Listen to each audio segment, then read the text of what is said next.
Hello everyone, this is Ashutosh. Welcome to my official YouTube channel TechMaths 2123। और आज का जो हमारा टॉपिक है that is properties of determinant. चलिए स्टार्ट करते हैं। तो सबसे पहली प्रॉपर्टी आप यहां देखेंगे, if each element in a row और in a column of a determinant is zero then value of determinant is zero. क्या कह रहा है इसका मतलब कि आपके पास सपोज करिए एक डिटरमिनेंट है। डिटरमिनेंट इस तरह से है जिसमें किसी एक पर्टिकुलर रो के या फिर किसी एक पर्टिकुलर कॉलम के सारे एलिमेंट को जीरो कर दिया जाए। मान लीजिए zero zero zero a b c x y z, इस तरह से। तो यहां पे आप देखेंगे एक जो फर्स्ट रो है इसके सारे एलिमेंट जीरो है, तो इसका मतलब है इस डिटरमिनेंट की जो पूरी वैल्यू होगी वो सॉल्व करने में कितनी आएगी, दैट इज जीरो। यही इसका फर्स्ट प्रॉपर्टी है। या तो वो रो हो सकता है या फिर वो कॉलम हो सकता है। तो आते हैं सेकंड प्रॉपर्टी पे।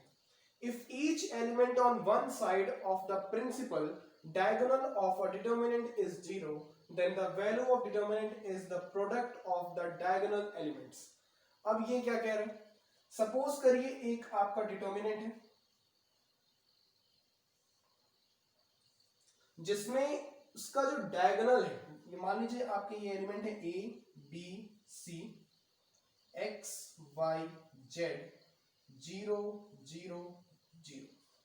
आप यहां पे देखेंगे इसके जो डायगोनल है क्या है, ए एक्स और जेड है, और इसके डायगोनल के एक साइड के सारे एलिमेंट आपके क्या है, जीरो है। जहां क्या क्या है, on one side of the principal diagonal of a determinant is zero.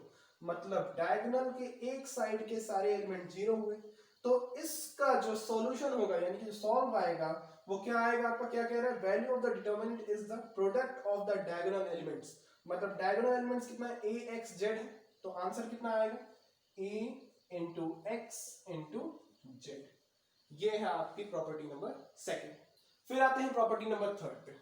Property number third कह रहा है the value of a determinant remains unchanged if its rows and columns are interchange.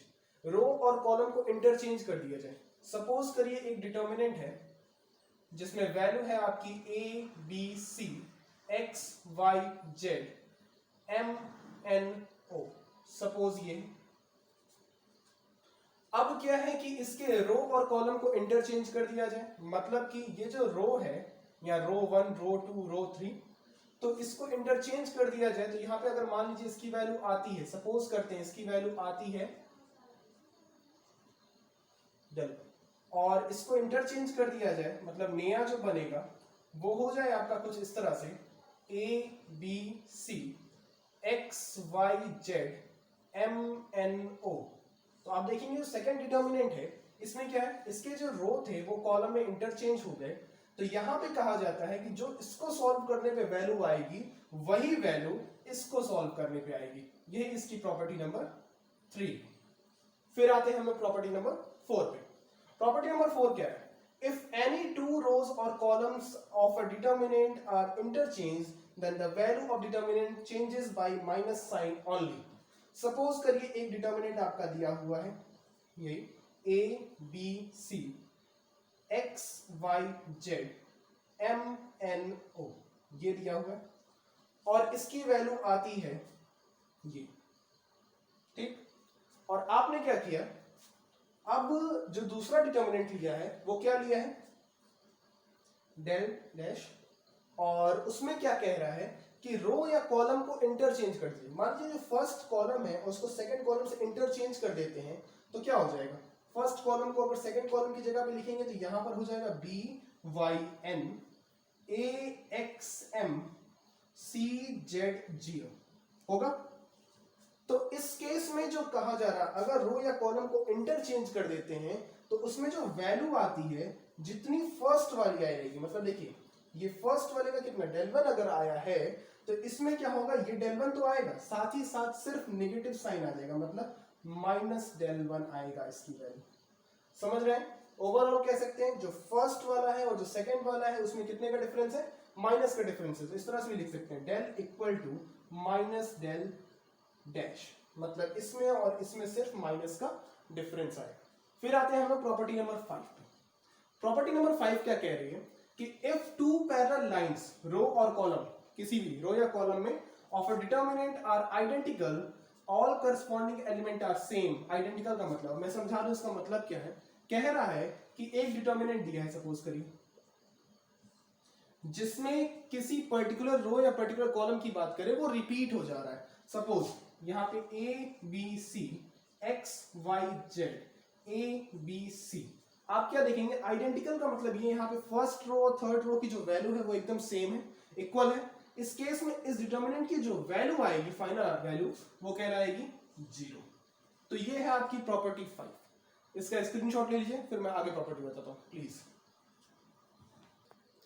तो स्क्रीनशॉट ले लिया होगा आपने प्रॉपर्टी नंबर 5 तक। अब हम आते हैं प्रॉपर्टी नंबर 6 पे। तो चलिए देखते हैं प्रॉपर्टी नंबर 6 क्या है। If each element of a row और column of a determinant is multiplied by the same number k, then the value of new determinant is k times the value of original determinant। इसका कहने का मतलब क्या है, suppose करिए एक determinant है आपका जिसकी वैल्यू है a1 a2 a3 b1 b2 b3 c1 c2 c3। ये आपका एक डिटर्मिनेंट है और इसमें क्या कह रहा है कि अगर किसी रो में या कॉलम में k से मल्टीप्लाई कर दिया जाए, मान लीजिए इस सेकंड वाले रो में हमने k से मल्टीप्लाई कर दिया, k1 kb1 kb2 kb3, इस तरह से हो गया। अब कह रहा है कि अगर पहले ये ओरिजिनल अगर इस तरह से था और अब k का मल्टीप्लाई कर दिया गया, तो k का मल्टीप्लाई करने के बाद एक नया डिटर्मिनेंट बन गया। मान लीजिए a1 a2 a3 k b1 k b2 k b3 c1 c2 c3, ये हो गया।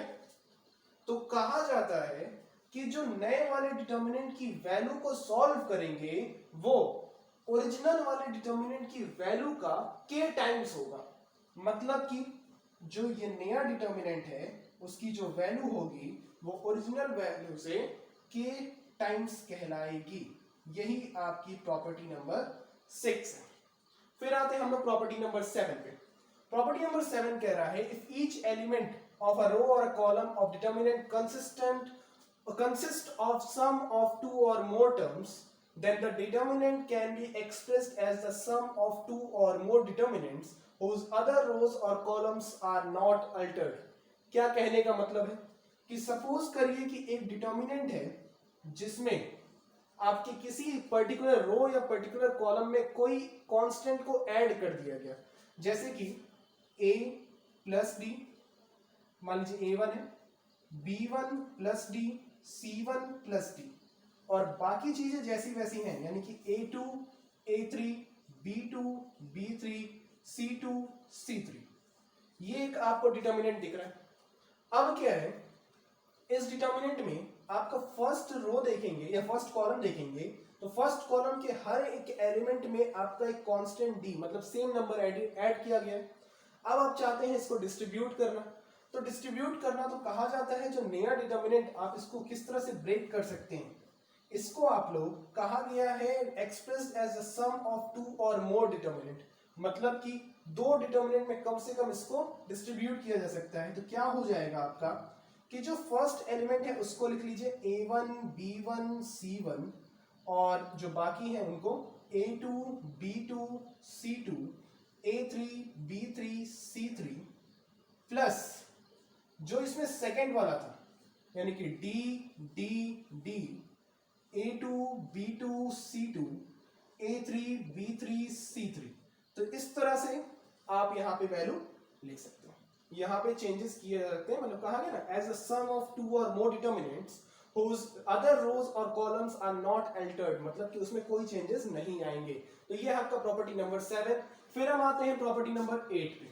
प्रॉपर्टी नंबर 8 क्या कह रहा है, if each element of a row or column of a determinant be added the equimultiples of the corresponding elements of one or more rows or columns then value of determinants remain unchanged। इसका मतलब क्या है कि अगर मान लीजिए एक determinant आपका दिया हुआ है इस तरह से a1 b1 c1, यहाँ पे आपका a2 b2 c2 और फिर a3 b3 c3 इस तरह से दिया हुआ है, और इसमें फर्स्ट कॉलम में सेकंड कॉलम के एलिमेंट्स को ऐड किया जा रहा है फिर कहा गया इक्वी मल्टीपल्स किसी एक कांस्टेंट से मल्टीप्लाई करके, तो मान लीजिए k से मल्टीप्लाई करके ऐड करते हैं तो ये हो जाएगा प्लस के a2, यहाँ पे क्या हो जाएगा प्लस के b2, यहाँ पे क्या हो जाएगा प्लस के c2, ये हो गया।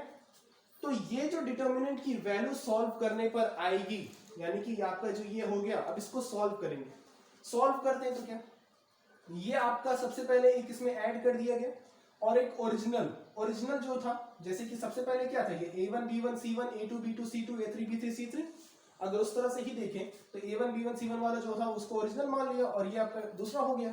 तो ओरिजिनल हम इस तरह से लिख लेते हैं, ओरिजिनल मान लीजिए ये था a1 b1 c1 a2 b2 c2 a3 b3 c3, ये आपका ओरिजिनल था और हमने इसमें क्या चेंजेस किए, इसके इक्वी मल्टीपल्स को ऐड कर दिया, मैंने इसको del 1 कर दिया।